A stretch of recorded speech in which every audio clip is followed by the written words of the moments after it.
Olá, que bom ter a sua companhia aqui no canal O Trigo Mais Fino. Hoje a gente vai conversar sobre um princípio espiritual que é, de verdade, transformador, capaz de mudar a história de um casamento. Prepare-se, porque esta palavra vai trazer muita revelação. Vamos juntos desvendar os segredos por trás dessa prática e, mais importante, como aplicá-la no dia a dia. E, para a gente já entrar no espírito do nosso tema, vamos começar com uma oração. Abrindo o coração. Senhor, cria-me um coração puro e, por favor, renova dentro de mim um espírito reto. Me mostra, Pai, em que pontos as minhas atitudes, os meus pensamentos não estão alinhados com o que Tu desejas, especialmente no meu relacionamento com a minha esposa. Me capacita a amá-la como o Senhor a ama e a ser o homem e o marido que Tu me chamou para si. Em nome do Senhor Jesus. Amém. Então, a pergunta que guia nossa conversa hoje é essa. Qual é o verdadeiro poder que existe na oração de um marido? Sabe, muitos homens têm esse desejo no coração, essa vontade de orar por suas esposas. Mas a verdade é que, muitas vezes, eles simplesmente não sabem nem por onde começar. A intenção tá lá, mas falta direção. E é exatamente essa direção que a gente vai buscar entender hoje. E é aqui que a gente começa a entender algo fundamental. Existe um princípio poderoso que diz o seguinte: ao marido, Deus concede uma autoridade espiritual única para orar pela sua família. E calma, isso não tem nada a ver com hierarquia ou poder, mas sim com uma ferramenta espiritual, um presente de Deus. E olha, é muito importante a gente entender o que essa autoridade realmente significa.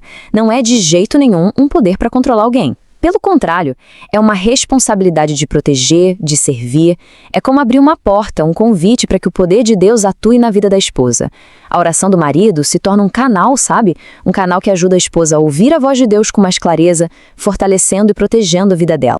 Mas como isso funciona na prática? A chave está toda em alinhar as nossas orações com a vontade de Deus.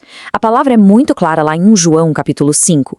A confiança que a gente tem é essa. Se pedirmos qualquer coisa que esteja de acordo com a vontade dele, ele nos ouve. Percebe? Não é sobre impor o que a gente quer, mas buscar e clamar pela vontade de Deus na vida dela. E agora, atenção, porque chegamos num ponto que pode parecer até o contrário do que se imagina, mas é aqui que está o segredo para destravar todo esse poder. O ponto de partida para orar pela sua esposa não é ela. A oração mais poderosa que o marido pode fazer por ela, na verdade, começa com uma oração por ele mesmo. Vamos aprofundar um pouco mais nesse fundamento. Antes de interceder por ela, o foco precisa se voltar para dentro, para o coração do próprio marido. É um momento de autoexame, de buscar um alinhamento pessoal com Deus. E a palavra de Deus não poderia ser mais direta sobre isso. Lá em 1 Pedro, capítulo 3, está escrito que o jeito como o marido vive e trata a sua esposa tem um impacto direto em todas as suas orações. Se não existe dignidade, se não existe consideração nesse relacionamento, as orações são literalmente interrompidas. Pensa nisso. O coração do marido é o canal por onde a oração flui. Se esse canal estiver entupido, nada passa. Então, como orar por si mesmo de um jeito prático? A Bíblia nos dá um mapa, 5 orientações para o coração. Primeiro, peça para ter igual ânimo buscando aquela unidade de espírito que fortalece o casal.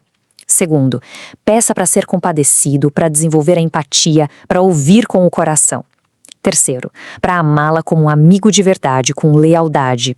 Quarto, para ser misericordioso, orando pelas fraquezas dela em vez de ficar apontando o dedo. E por último, para ser humilde, usando palavras que constroem, que curam e não que ferem.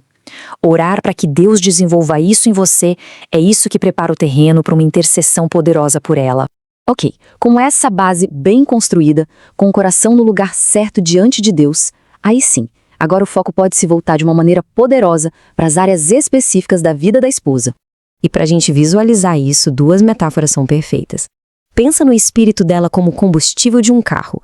Sem ser abastecida todo dia pelo Espírito Santo, ela pode até parecer que está bem por fora, mas por dentro ela está rodando na reserva, sem força. Agora, imagina as emoções dela como um violino muito delicado. Nas mãos certas, ele produz a música mais linda que existe. Mas, se estiver desafinado ou nas mãos erradas, o som é horrível e irritante. A oração convida Deus para ser o maestro, para afinar e tocar esse instrumento com perfeição. Tá, mas e aí? Qual é o resultado disso tudo na prática? Qual é o impacto real quando o marido assume essa posição de intercessor de forma constante, com intenção? Olha, essa frase resume tudo de um jeito impressionante. Aquilo que não é coberto pela oração na vida de um casal fica entregue à sorte, ao acaso. E convenhamos, deixar um casamento por conta do acaso é um risco gigantesco. A oração é a ferramenta que tira o relacionamento do campo da aleatoriedade e o coloca debaixo da proteção, da restauração e do propósito de Deus. Então, para a gente amarrar tudo que a gente conversou. Primeiro ponto crucial. A oração de um marido tem, sim, uma autoridade espiritual única, que é uma responsabilidade de serviço. Segundo, a oração eficaz por ela começa, acredite, com uma oração por si mesmo. Terceiro, os alvos principais dessa intercessão são o espírito dela, que é o seu combustível, e as emoções dela, que são como um instrumento delicado. E por fim, a oração é o que muda um casamento da esfera do acaso para a esfera do propósito de Deus. E a gente termina com essa reflexão, uma pergunta para ficar ecoando aí dentro. O que de fato aconteceria em um casamento se a oração deixasse de ser só um recurso de emergência e passasse a ser o pilar de todo dia, a estrutura principal que sustenta tudo? A resposta, como a gente viu, tem o poder de transformar completamente a história de um casal.